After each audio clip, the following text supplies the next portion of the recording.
വ്യക്തമായ ഒരു അടിസ്ഥാനം ഇല്ലാതെ കണ്ട എന്തൊക്കെയോ സ്റ്റുഡൻസിന്റെ മണ്ടയിൽ അടിച്ചേൽപ്പിച്ചുകൊണ്ട് നിസ്സാരമല്ല വലിയൊരു എമൗണ്ട് കമ്മീഷനും അതിനപ്പുറം ഏജൻസി ചാർജസും എന്നില്ല എല്ലാം വാങ്ങിച്ച് ഇതേപോലുള്ള സാധു ജനങ്ങളെ പറ്റിച്ച് ജീവിക്കുന്നതിനെക്കാട്ടി നല്ലത് പോയി കക്കാൻ പോകുന്നതൊക്കെ അതാണ് ഏറ്റവും നല്ലത്.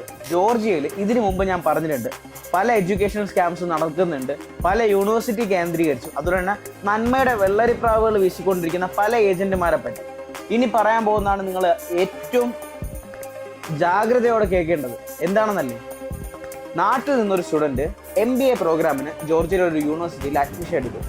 എന്നിട്ട് അവിടുന്ന് ട്യൂഷൻ ഫീസും എല്ലാം റെമിറ്റ് ചെയ്ത് കയറി വരുന്നതിൻ്റെ 2 ദിവസം മുമ്പ് അല്ല 1 ദിവസം മുമ്പ് അയാളെ വിളിച്ച് പറയുന്നു അയാൾ എടുത്ത കോഴ്സിൽ നിന്നും വേറൊരു MBA പ്രോഗ്രാമിലോട്ട് സ്വിച്ച് ചെയ്തു. ഇത്രയാണ് അറിയിച്ചിട്ടുള്ളത്.